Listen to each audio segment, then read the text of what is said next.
So we know the Jaguars scored big. T-Boner, Shad Khan, he's the lead investor of BNC. So, we're Jacksonville Jaguar fans around here.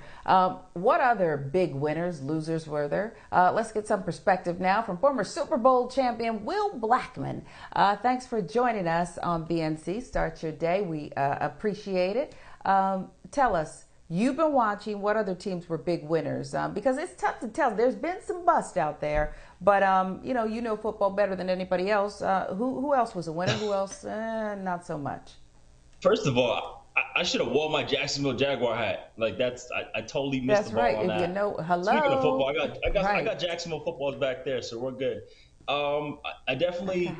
It's funny because I kind of had my pre-draft for the first five picks, and the only person I missed on was Zach Wilson going to the Jets. But for the most part, I think everyone got who they needed. There was somebody special for me that got drafted, and it was Quiddy Pay from Michigan. He ended up going to the Colts. Quiddy is from Providence, Rhode Island, which is my hometown, and also he went to my high school as well too, Bishop Hendricken High School. So Hmm. that was huge. I think a lot of teams got better, but I think one of the big moves was Chicago had no choice but to move up and get Justin Fields. I thought that was huge. Yeah. Okay. Okay. So we'll see what happens because they still got to play the games. One of the picks that has a lot of people talking is the 49ers selection of Trey Lance, North Yep. Dakota State. So tell me what you think of that move. That was actually something I predicted when they moved up to number three. I'm like, it got to be Trey Lance. It has to be something about him that they like, something that fits Hmm. their scheme and what they're doing. So I'm real happy for the kid. The fact that he went to a small school, the Yeah. team's already really is pretty good, and he has a really good coach. Yeah, and I mean, I know a lot of guys, they come out of college and they're big stars, and so they're used to big crowds. But that night, when you got the call from the Green Bay Packers, when you were drafted back in 2006, what did it feel like? Because it's one thing for people to say, this is where you're headed, this is your future, this is hmm promised you, this is coming. It's another thing when you're there, it happens, it's official. So what is it like when I'm actually at the facility? Is what you're saying, or when Yeah, they or finally just, yeah, select when me? you realize it that night, draft night, I know you still got to work out the Yeah, contract, but what is that like? it's pretty surreal. I was the typical kid, Sharon, where that's all I wanted to do. I watched football as a kid. I Oh, played every yeah. single day. I made little notes of making it. I used to always draw football players to try to. That's what I wanted to do. So when it finally happened, it was pretty special for my father and I, just because one, being from Providence, nobody watches football in Rhode Island, or recruit rather, and we drove up and down the East Coast to go to these camps to try to get noticed, to try to get attention. And my Yeah. dad spent so much money trying to go to all these camps, and eventually, Oh, years wow. later, it paid off. So the fact that it finally happened, it was pretty crazy. I'll tell you what though, Yeah, I look at you now. it's Go it's ahead. it's fun getting drafted, but and it's a blessing. But it's funny because then while you're watching it, you get a little competitive, right? You look at some people, you're like, hold on, I want to guess that dude, and I actually did better than he did, and then How is he he goes before me. higher? So Yeah. it was an incredible moment, but there it does get competitive.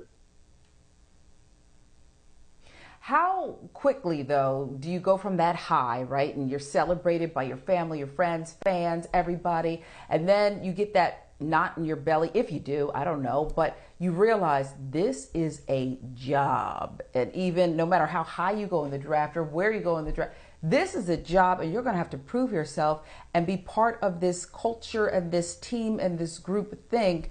So when did that set in for you? Yeah, it's all fun and games, right? Until it's time to go to work, and that's probably Yeah. one of the biggest transitions for pro athletes in general. Is when you show up, it's like, yeah, you have a job to do and perform for the team, but you have to become an adult right now, right? You have to get a home, you have to get a car, you have bills, you have an agent, you have an accountant, you have all these things that you need to take care of. But at the end of the day, you still need to produce on the field. So I think just getting adjusted to that is what made it super challenging. You're not out there playing, in college anymore. Now this is the only thing that matters. So you better get it done. So that was a little stressful at first, but then at the same time, like, you know what, I'm still excited, and so that's what comes with it. Yeah, I wonder what you think of the process of evaluating players because it is a science. These teams really buy in and they have these formulas, proprietary rights almost to them. But for every Tom Brady, there's a Ryan Leaf. And so, what do you make of the way these teams evaluate players and how it's panned out? Because you're a Super Bowl champ, but a lot of people they thought were going to change teams day one. They didn't do that. Yeah, I don't know if there is a science to it. It's really just a gamble, right? You're hoping that the quarterback you pick high in the first round is going to change your organization around. And I'm trying to think. I think the last first round pick to actually win a Super Bowl was Yeah. Patrick Mahomes. Everyone else is still trying to figure out. The greatest quarterback of all time was a sixth round pick, and Tom Brady. So who knows? Yeah. It's there I is no think we heard of science to him. it. And I learned too that it's really a personal preference. It's like, okay, you may like the player, but how he is on the field, but do you actually like that person as well? Does he fit within your Yeah. organization? What I just mentioned Quiddy Pay earlier, and I did talk to the coach, general manager Chris Ballard, and I said, "Hey, take care of my guy." He said he's the exact kind of person that fits our organization, the type of person that we need. So I know it is a personal preference in who they like. Yeah, so they don't blow up the spot. We're out of time, but I have to ask you one last question. These guys who are getting drafted, their life is about to change. I just need one quick piece of advice for them because you've been there and you know the traps that are laid. Right. No, I mean the biggest thing is I had a coach, actually Coach Gus Bradley, when I was in Jacksonville. He will always say, "Keep the main thing." Right. And just really, when everyone around you realize how important it is to you, it's going to be important to them as well too. When you start hanging out with people Yeah. and you show them that your job is not that important, then they're not going to care, and they're going to continue to push you and pull you into certain directions. So the main thing is just stay on course, because it's very short lived. The average career is 3 years. It could be shorter than that. So just Yeah, stay hey, on course. That's take it.